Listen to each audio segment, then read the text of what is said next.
suis comme ça parce que j'ai accepté de traiter certains sentiments d'une certaine manière, et ce qui permet de s'alléger en fait. Et souvent c'est ce que je dis à mes potes, c'est parce que tu ressasses trop, tu réfléchis trop en fait. Si tu mets un process simple, sur une procédure simple, et je vais rebondir sur ce que tu dis parce que c'est vraiment important et vrai, et ça fait écho à des choses dans ma tête.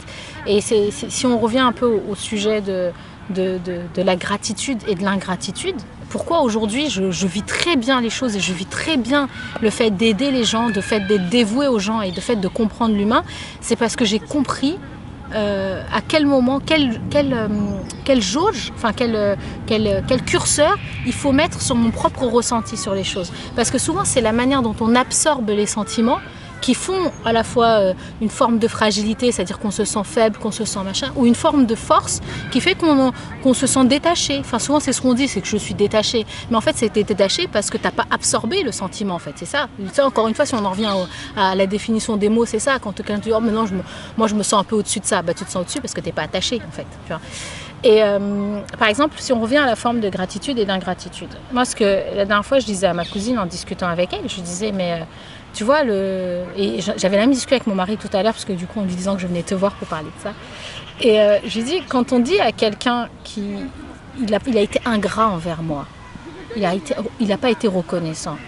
Mais donc, ça nous renvoie en fait à notre propre reflet de notre action.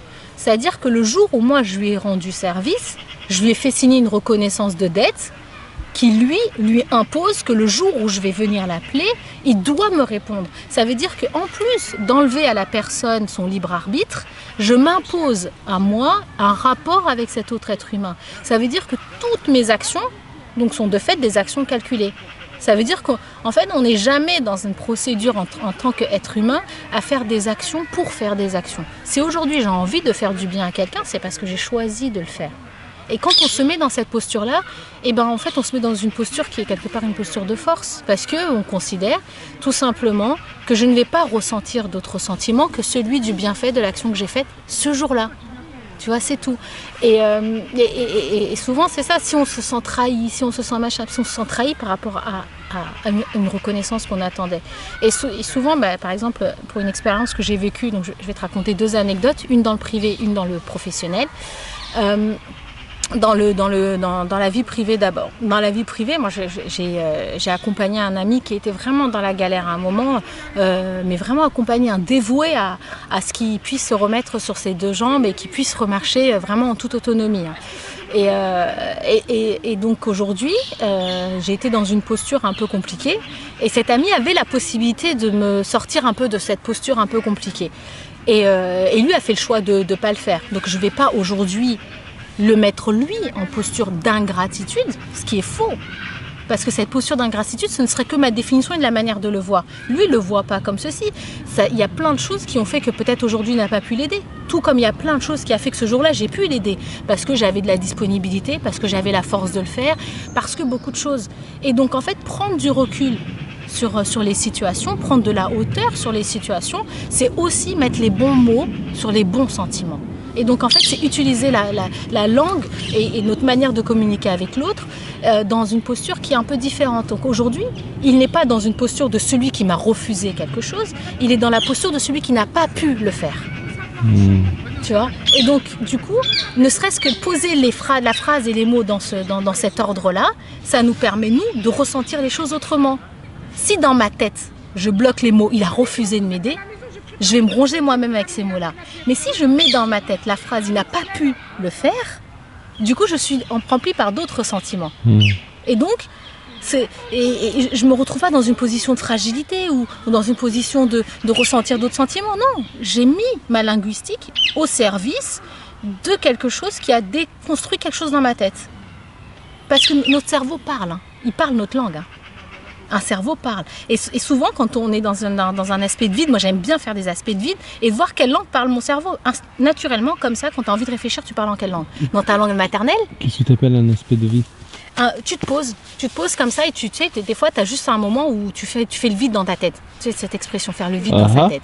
Ben, c'est quoi? C'est juste se poser et de regarder un peu les choses passer, juste discuter avec soi-même. Mais tu sais que discuter soi-même a un sens. Si le mot existe, cette phrase existe, c'est qu'elle a un sens. Tu sais ce que je veux dire? Parce que sinon l'humain ne l'aurait pas inventé. Parce que l'humain ne sait pas mettre des mots sur ce qu'il ne connaît pas. Donc, faire le vide, et des fois, du coup, imagine que tu as envie de faire ta liste de courses. Tu as juste un moment de calme, tu dis qu'est-ce qu'il y avait dans mon frigo? Tu parles avec toi-même. Du coup, tu parles en quelle langue? Moi, je parle en somalien quand je parle dans ma tête. Tu vois, c'est ma langue maternelle, c'est ma langue instinctive. Et donc, je me dis que mon cerveau parle cette langue. Forcément. Et donc, du coup, si je dois déconstruire quelque chose dans ma tête, je sais que je vais utiliser des mots en somali qui vont me permettre de décoincer peut-être quelque chose dans mon intellect. Mais ça veut dire que là, si je te pose une question, tu l'écoutes d'abord en somali ou tu l'écoutes comment? Alors, mais je vais l'écouter en français parce que c'est ce que tu as communiqué, c'est ce que mes oreilles ont entendu. Et donc, forcément, je vais construire la phrase naturellement parce qu'il y a cet aspect de bilingue. Parce que souvent, quand on apprend une langue, on dit « Attends, je cherche le mot dans ma tête ». Parce que du coup, c'est un peu comme une base de données. Tu sais, tu ouvres le grand tiroir, un peu dans les films à l'ancienne, tu vas chercher le dossier comme ça, tu vas chercher le mot. Moi, souvent, si je dois imager le cerveau, je l'imagine comme ça, un peu comme une grosse base de données avec des tables et je cherche un mot. Mais comme je suis naturellement bilingue, comme les gens qui parlent une dizaine de langues, t'imagines comment ils peuvent exprimer leurs sentiments, comment ils peuvent exprimer leurs mots, comment ils peuvent déconstruire un grand nombre de choses dans leur cerveau, c'est incroyable. Parler des langues, pour moi, c'est aller chercher des tréfonds de son cerveau, en fait, qui est juste incroyable. Et donc, quand tu me parles en français, je te comprends en français. Donc, je vais suivre dans la table française, je vais te répondre en français. Mais réellement, essayer ça, c'est juste magique, de prendre juste un temps et de juste être posé, et de voir naturellement dans quelle langue notre cerveau réfléchit. Tu sais, quand tu fais une liste, souvent c'est cet exercice, moi j'ai fait cet exercice avec mon mari, je dis tiens, pose-toi 30 secondes et fais une action, pense à une action que tu dois faire, genre fais ta liste de tâches de demain. Dans quelle langue fait ton cerveau cette liste de tâches? Tiens, demain je dois aller là-bas, je dois faire ça. Il le fait en quelle langue? Tu vois, c'est ça qui... Et c'est là où on se dit, tout gravite finalement sur la manière dont on va décrire ou exprimer les choses. Et c'est pour ça, la manière dont on va construire les phrases, c'est aussi la manière dont on va gérer nos sentiments. Du coup, ce qui fait que moi, je construis toujours des phrases dans une posture positive. Ce qui permet de toujours calibrer mon cerveau sur un aspect positif. Et ce qui fait que la gestion du sentiment, parce que mes amis disent oui, mais toi, t'exprimes pas tes sentiments. Mais non, en fait, je les exprime pas. C'est que, en fait, je les définis, en fait, je les calibre autrement. En fait, c'est surtout ça. C'est les calibrer autrement. Du coup, quand on est calibré positif, comment est-ce qu'on gère le négatif? On le gère très très mal. On le gère très très mal parce que le cerveau c'est comme un muscle, c'est un sport en fait. Donc si tu l'as entraîné à courir le 200 mètres, lui faire sprinter rapidement sur du 30 mètres, il ne sait pas faire. Parce qu'il est roué, il a un rouage qui est fait que. On le gère très très mal. Ce qui fait que naturellement, quand on est calibré positivement, on ne se met pas dans des situations qui vont nous amener sur un truc qu'on ne sait pas gérer. Tu vois, tu as un aspect instinctif en fait comme ça. Quand je me mets jamais, tu as toujours un aspect d'anticipation. Tu sais que cet humain-là, la manière dont il est fait, il ne vibre pas la même symphonie que toi. Donc moi je sais que si je dévoue, parce que aider quelqu'un, c'est sortir du temps qu'on a avec quelqu'un d'autre pour le dévouer à quelqu'un d'autre. Tu vois, pour donner un peu cet aspect de transmission, parce que c'est la même journée, c'est les mêmes 24 heures. Donc si je passe 3 heures avec toi, c'est 3 heures que je n'ai pas passé avec mon mari et mon fils. Donc forcément, c'est un transfert de temps, c'est pas une création de temps. Donc du coup, tu vas te mettre toujours en situation de dire, la musique de cette personne, la manière dont cette personne vibre, ne vibre pas comme moi. Donc est-ce que je suis prête à donner ces 3 heures à cette personne? Parce que le sentiment qui va en générer de cette relation et de tout cela, est-ce que je suis en capacité de gérer? Non, il va en sortir quelque chose de négatif. Tu le ressens en fait. Donc, toi, tu vas rester que sur les calibres positifs. Donc le cerveau, du moins le mien, ne sait pas gérer ça. Donc je reste toujours dans des vibes. Ce que j'aime beaucoup, c'est sentir un peu... Parce que chaque personne vibre d'une manière. Et j'aime beaucoup écouter la mélodie des gens. Et moi, la mélodie des gens, si elle ne vibre pas comme moi, j'y vais pas. C'est un peu comme on dit dans ma langue, c'est nos deux genoux qui s'aiment pas en fait. Et ça tu le sens, tu sais quand tu...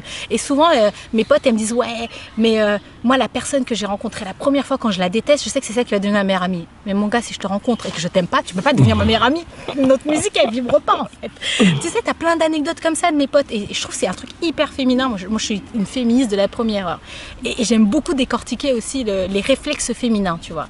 Et un des réflexes féminins souvent qui ressort, c'est non mais tu sais celle-là je l'aime pas. Et à la fin ça devient ma meilleure amie.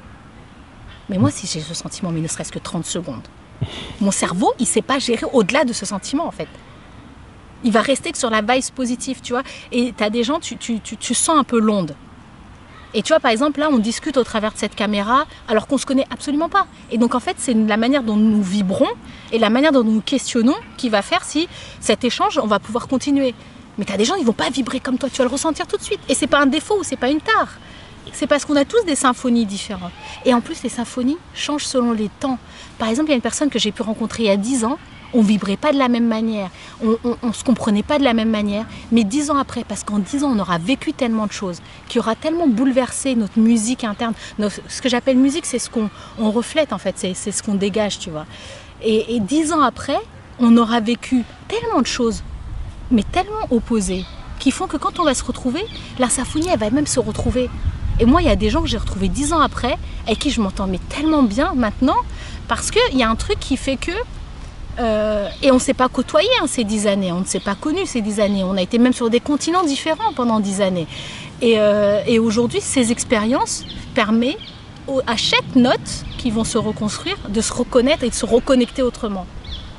Mais est-ce qu'on est cette symphonie ou...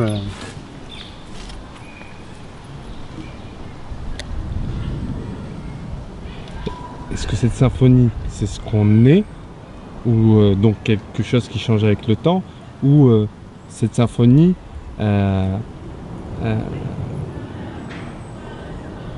c'est juste notre nature profonde, tu vois, qui la dégage. Tu vois ce que je veux dire ou pas?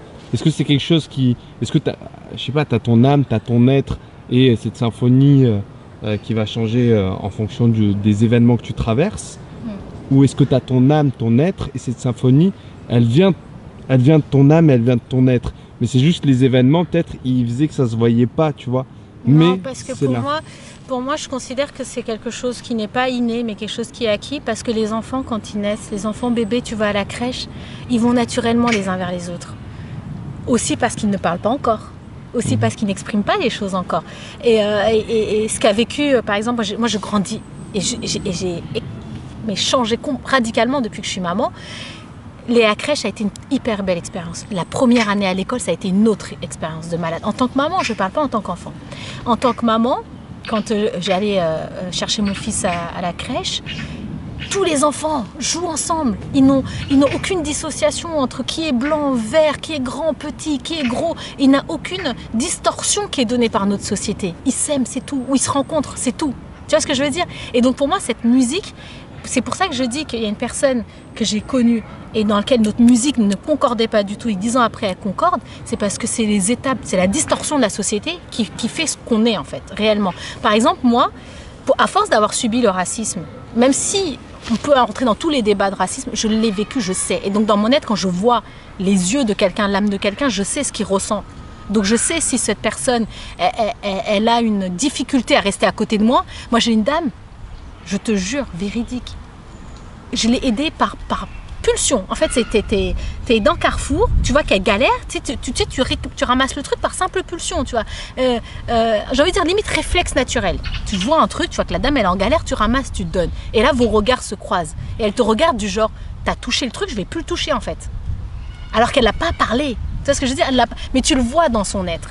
Donc tu vois cette musique, tu vois cette symphonie, tu vois ce que je veux dire? Et donc tu sais qu'à ce moment-là, tu as deux choix, soit tu lui mets dans la gueule, soit tu reposes le truc. Parce que toi, tu l'as ramassé par pur réflexe. Et le fait de lui balancer dans la gueule ou de reposer, c'est aussi tes étapes de la vie qui vont te faire décider ça. Bah oui. Donc, en fait, pour moi, c'est pour ça que je considère que vraiment l'apprentissage de la langue et l'apprentissage des mots, c'est toute cette distorsion qui va nous construire ou nous déconstruire de quelque chose. Vraiment.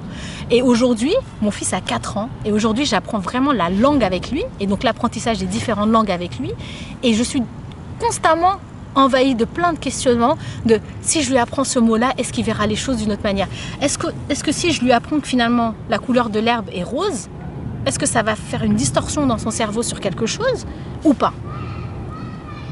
Tu vois? Est-ce que la manière dont il va voir la nature, qu'il la voit aujourd'hui, quand je vais mettre des mots dans la manière dont il voit la nature, est-ce que ça va créer une nouvelle distorsion ou pas? Et donc du coup, je suis envahie tellement de questionnements sur la langue. Et je suis pas du tout linguistique, hein, je travaille dans l'informatique, ma vie, normalement. Et donc du coup, maintenant, je fais cette étape de linguistique et de compréhension de la langue et des mots. Alors, je suis quelqu'un qui est amoureuse des mots par nature. C'est aussi pour ça que je me pose toutes ces questions-là. J'aime beaucoup écrire, j'aime beaucoup lire. Je lis énormément, j'écris énormément.